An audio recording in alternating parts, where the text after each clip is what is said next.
विनी, बेला Vini, Vinicius Junior my man, ये क्या कर गया तू। आज तक ला लीगा में विनीशियस जूनियर ने कभी भी एथलेटिको मैड्रिड के अगेंस्ट मारा ही नहीं था, स्कोर करा ही नहीं था।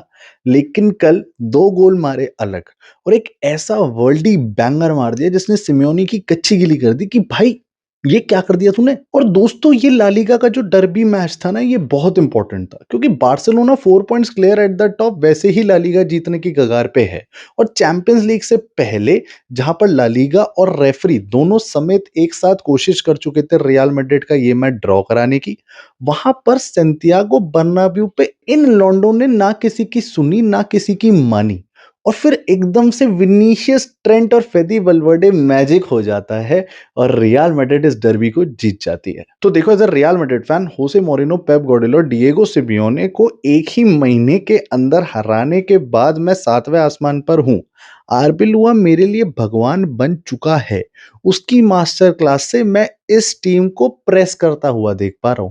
उसकी मास्टर क्लास से ये टीम एक साथ उस बैच के लिए, उस मेंटालिटी के साथ, उस इंटेंशन के साथ ग्राउंड पर उतर रही है कि स्टेडियम समेत फैंस पूरे एक एक प्लेयर को सपोर्ट कर रहे हैं, चैंट्स कर रहे हैं, और वहां पर रेफरी या कोई भी मैनेजमेंट इस टीम को रोक ही नहीं सकता परफॉर्म करने से। बेहतरीन लेवल पे रोटेशंस हो रही हैं, बेहतरीन लेवल की स्कोर चल रहे हैं, केमिस्ट्री हर एक बंदे की इंक्रीज हो रही है कि आंख बंद करके पासिंग चल रही है।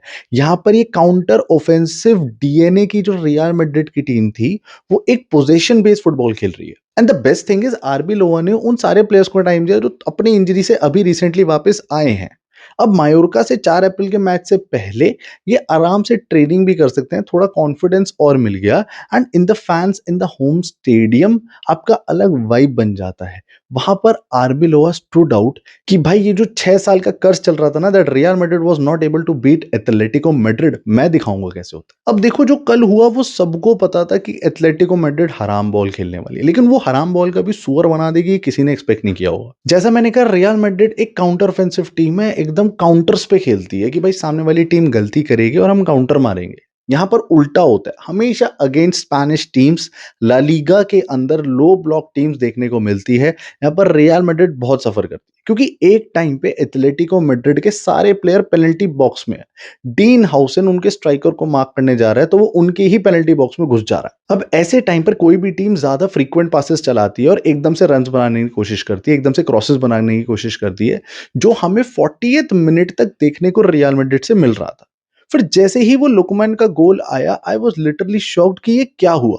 एकदम से सिचुएशन बदली, एथलेटिको के अंदर रियल मैड्रिड आई। वो सिमियोने के बेटे ने इतनी बढ़िया सी फ्लिक करी और लुकमैन का गोल। वहां लूनेन होता, कुर्तोवा था, कोई फर्क नहीं पड़ता, वो गोल होता। चलो, सब ठीक चल रहा है, हो गई गलती। लेकिन एथलेटिको मैड्रिड ने गलती कर दी। सैंटियागो बर्नाब्यू पे आप आए हो, रियल मैड्रिड के सामने आप खेल रहे हो, और उन्हीं के सामने आपको पहला स्कोर करना तो कभी चाहिए ही नहीं।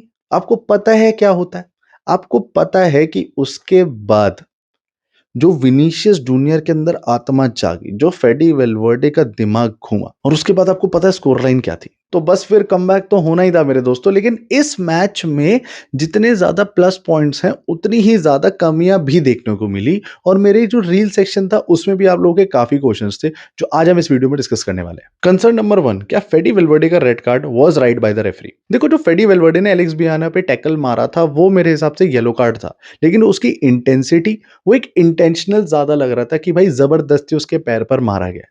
लेकिन अगर आप फ्लो ऑफ इवेंट देखोगे तो बॉल बियाना ने आखिरी मोमेंट पर हटाई है, जहां पर फेडी वेलवर्डे का पैर आ रहा था to get the ball, ball को वहां से निकालने के लिए एक बढ़िया तरह की डिफेंडिंग स्ट्रेटजी थी। लेकिन यहाँ पर रेफरी को ये तो दिमाग में हिट हुआ नहीं होगा कि इन दोनों की तो पहले से बीफ चल रही है, पार्किंग लॉट में फेडी ने इसके कितने मुक्के बजाए थे तो जानबूझ के टैकल दिया गया। बट जब एथलेटिको मैड्रिड के प्लेयर्स के लिए इतने येलो कार्ड निकल रहे हैं तो यहाँ पर सीधा रेड कार्ड देने का क्या मतलब था। ये वही रेफरी था जिसने बेलिंगम को भी दिया था, तो मुझे समझ नहीं आया क्या सरफिरा बंदा है, क्यों इसके अगेंस्ट आरएफईएफ एक इंक्वायरी जारी नहीं कर रही है। लेकिन यहाँ पर रियल मैड्रिड सफर कर सकती थी। और अभी कैसे भूल गए, हम ला लीगा का मैच देख रहे हैं। यहाँ का वीएआर सिस्टम एकदम सुअर है। यहाँ के रेफरीज एकदम इतने इनकम्पिटेंट है कि इनको नहीं पता, बाद में सिर्फ माफी मांगने आती है कि हाँ हमसे गलती हो गई, हमने गलत कार्ड दे दिया। अरे वहां तो रिजल्ट बदल गया ना भाई। और जब एथलेटिको के प्लेयर्स इतने फाउल कर रहे हैं तो सेकंड येलो कार्ड उनके लिए कैसे नहीं निकल रहा, क्योंकि जहां तक मुझे याद है फेडी वेलवर्डे पे स्टार्टिंग में ही ऐसा टैकल पड़ा था कि जॉनी कार्डोजो को येलो कार्ड मिला था। लेकिन वो टैकल अगर आप प्रीमियर लीग स्टैंडर्ड्स के वीएआर पे जाके देखोगे तो कंप्लीट रेड कार्ड था, because it was a direct step on the ankle from your under the sole of the boots. Concern number 2, is Mbappe the right fit for the system? देखो मैं समझता हूं तुम लोग ये कहोगे कि ही डोंट ट्रैक बैक। मैं समझता हूँ तुम ये कहोगे कि भाई जब टीम में ऑलरेडी 10 मैन खेलते हैं, बिकॉज एम्बाप्पे ट्रैक बैक नहीं करता, और फिर फेडी वेलवर्डे को रेड कार्ड हो गया, तो भाई हम 9 मैन से खेल रहे हैं, इससे अच्छा तो एम्बाप्पे खेले ही ना। तो देखो मैं उसकी तारीफ नहीं करूंगा, लेकिन मैं ये भी कहूंगा कि भाई ज्यादा डिमीन मत करो, ज्यादा अंडर एस्टिमेट मत करो। ये वो वर्ल्ड क्लास प्लेयर है जो भी ला लीगा का टॉप स्कोरर और चैंपियंस लीग का भी टॉप स्कोरर है। ये वो रियल मैड्रिड का प्लेयर है जिसने हमें इतने क्लच मूवमेंट्स दे दिए पिछले 2 सीजन के अंदर जो हम सोच भी नहीं सकते थे। इसने वो टचेस, वो रन्स, वो शॉट्स बनाए हैं जो हम सोच भी नहीं सकते थे। आउटसाइड द बॉक्स वो ऑलरेडी इतने गोल मार चुका है जितने बार्सिलोना के किसी प्लेयर ने नहीं मारे। लेकिन इसका मतलब ये भी नहीं है कि वो टीम के साथ खेलना बंद कर दे, आई एग्री, बट उस वो एक ऐसा वर्ल्ड क्लास प्लेयर है जिसकी स्प्रिंट एबिलिटी, जिसकी अटैकिंग आईक्यू इतना ज्यादा है कि हम उससे फालतू में एक फॉल्स एक्सपेक्टेशंस लगा रहे हैं कि वो डिफेंस क्रिएटिविटी भी दिखाए। वो प्रेस नहीं करता, दैट्स इट। उसको बस 2-3 प्लेयर्स के बीच में लाइन काटने के लिए खड़ा होना आता है, वो करता है। वो वॉक कर रहा होता है फिट पिच पे, कोई दिक्कत की बात नहीं, क्योंकि वो अभी फिट नहीं है। और यही शायद आरबी लोआ की गलती भी थी कि जब आपको पता है Mbappe is not fully fit, उसका वर्ल्ड कप भी खराब हो सकता है, अब उसको क्यों स्टार्ट करा रहे हो?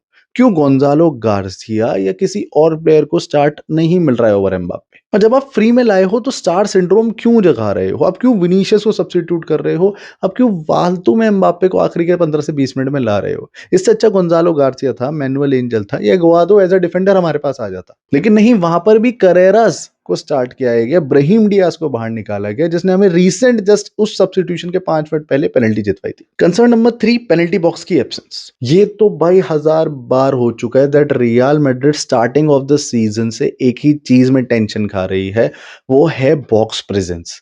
सामने वाली टीम के सेंटर बैक्स डिस्टर्ब हो ही नहीं रहे हैं। नॉर्मैंड के सामने से 5-6 बार बॉल निकल जा रही थी और कोई भी बॉल को अंदर कन्वर्ट नहीं कर सकता था। होसेलू स्टेडियम में आया हुआ था, ऊपर बैठ के तालियां बजा रहा था, but realistic situation, real Madrid उस 35 साल के लौंडे को तो नहीं ला रही है। और गोंजालो गार्सिया जब आपके पास बेंच पे है तो उसको स्टार्ट कराना पड़ेगा, वो चांसेस बरी करने पड़ेंगे in order to get better score line. क्योंकि 3-2 की स्कोर लाइन को कैसे रियल मैड्रिड ने आखिरी तक रोक के रखा है, वो मुझे और जिसने उस मैच को उस टाइम पे देखा है वो ही बता सकता है। क्योंकि लूनिन की फट गई थी भाई, मोलिना के उस बैंगर के बाद से किसी का कॉन्फिडेंस नहीं बचा था कि लूनिन कुछ सेव कर सकता है। लेकिन आखिरी में वो सॉर्लोथ ये सेव करने के बाद कॉन्फिडेंस आ गया था कि नहीं भाई, अभी वो चैंपियंस लीग लूनिन हमारे पास है, एंड अगेंस्ट बायर्न अगर ये जाएगा हम कुछ कर जाएंगे। अब देखो गोंजालो गार्सिया जो बॉक्स प्रेजेंस के लिए हमारे पास है, वो राइट टाइम हमेशा राइट जगह पर हमें मिलता है। क्लब वर्ल्ड कप की परफॉर्मेंसेस हो या रीसेंट उसके मैचेस में जब उसको स्टार्ट मिला है, उसने अपनी वर्थ दिखाई है। 200% स्टैमिना उस बंदे का, क्योंकि एज एन एकेडमी प्लेयर जब उसको चांस मिल रहा है to get inside the team, तो वो 100% कोशिश करेगा, 200% कोशिश करेगा कि भाई मुझे यहाँ अपनी जगह बनाए रखना है। और अगर उसी सिंड्रोम को यूज करते हुए आरबी लोआ विनीशियस ब्राहीम के साथ या विनीशियस के साथ गोंजालो गार्सिया को स्टार्ट दे दे, तो हमें बॉक्स प्रेजेंस इंक्रीमेंट देखने को मिलेगा, जहां पर जिसकी वजह से विंगर्स को फ्रीडम मिलती है, जिसकी वजह से अटैकिंग मिडफील्डर्स को फ्रीडम मिलती है, और हमें रिसेंटली चुआमिनी, फेडी वेलवर्डे के ज्यादा गोल्स आते हुए दिख रहे हैं। अगर आप किसी भी बात से डिसएग्री करते हो तो कमेंट सेक्शन में एकदम कूद जाना। Concern number 4 and the most important is substitution. तो देखो यहाँ पर मोलिना का ये जो बैंगर हमें देखने को मिला है, ये सबसे पहले कीलन एम्बाप्पे के वॉक करने की वजह से मोलिना का एम्प्टी हुआ, मान लिया। फिर दूसरा था कामाविंगा सुअर का सब्स्टिट्यूशन, जो वो अंदर आया और वो अपनी पोजीशन नहीं समझता उसको कहां से खेलना है। एक ही तरफ के अंदर ट्रेंट, जूड बेलिंगम, कामाविंगा सब उधर को कूद रखे हैं कि वो भूल ही गए कि भाई उधर से मोलिना और पूरा राइट विंग भी है एथलेटिको मैड्रिड का। फ्रैन गार्सिया कितना संभाल लेगा? तो अब सब्स्टिट्यूशन सबसे गंदा यही लगा, थियागो पिटार्च। समझ रहा हूं मैं, 60-65 मिनट तक आपने उसको टाइम दे दिया था, बच्चा थक गया होगा, लेकिन वहां पर अगर थियागो पिटार्च होता तो वो मोलिना का बैंगर आने के चांसेस उतने ही कम थे, वहां से उसको शॉर्ट एंगल मिलना ही नहीं चाहिए था। अगला था करेरास को जब जबरदस्ती अंदर डाल के फ्रैन गार्सिया को लेफ्ट विंग पे करा गया। ये जाबी अलोंसो की कुत्ती टेक्निक है कि भाई क्यों, जब फ्रैन गार्सिया अटैकर है ही नहीं और वो सही से लेफ्ट विंग से सही चीजें संभाल रहा है, एथलेटिको क्रॉसेस नहीं डाल रही है, तो तुम क्यों गोंजालो गार्सिया को अंदर ला सकते थे? तुम करेरास को जबरदस्ती लाए, और एथलेटिको मैड्रिड ने एक भी क्रॉस अपने राइट विंग से अंदर डाला ही नहीं। सब रोजेरी उधर से डाल रहा था जो सॉर्लोथ के सर पे गिर रहे थे, और हर एक क्रॉस पे फटी है कि अब क्या होगा। But the best thing from Arbeloa is substitutions के साथ-साथ रोटेशंस भी टाइम पे करी गई हैं। चाहे उतने सही ना हो, लेकिन एटलीस्ट टाइम पे करी है कि प्लेयर्स को रेस्ट मिलता रहे, सारे प्लेयर्स को इम्पोर्टेंट फील होता रहे और वो जो ज़िडेन मेंटालिटी है कि मेरी टीम है और टीम भी हमेशा रेडी रहे, उससे बड़ी और क्या बात हो सकती है? Because under Xabi Alonso, Vinicius junior and Fede Valverde हमें कोई भी हाई स्कोरिंग अपॉर्च्युनिटीज़ पे आगे आते हुए नहीं दिख रहे थे। बट अंडर आरबी लोवा जो वो ड्रेसिंग रूम को बॉस मैनेजमेंट कर रहा है, जो वो प्लेयर्स के साथ उतनी फ्रीडम प्रोवाइड कर पा रहा है और साथ ही साथ सारे प्लेयर्स उसको सुन रहे हैं। दिस इटसेल्फ शोज कि जरूरी नहीं है आपने कितने वर्ल्ड कप्स और कितना एक्सपीरियंस लिया है, बस आप प्लेयर्स की मैन मैनेजमेंट कैसे करते हो, जिसकी वजह से एंसेलोटी और जिदेन की हमेशा वाह होती है। अगर आरबी लोवा उस चीज को फॉलो कर सकता है तो this guy should be given the permanent job by the next season. अब वीडियो के आखिरी तक आई गए हो तो लाइक तो कर ही दिया होगा, चैनल को जल्दी से जाके सब्सक्राइब कर दो। इस वीडियो सारे उन बार्सिलोना फैंस और वॉच अलोंग वाले बंदों को शेयर कर दो कि भाई this is the Real Madrid who is coming from behind, जो गिव अप नहीं कर रही है ला लीगा में। And no doubt Atletico Madrid was trying to beat us, लेकिन रियल मैड्रिड कौन है वो कल पता चल गया सैंटियागो बर्नाब्यू में।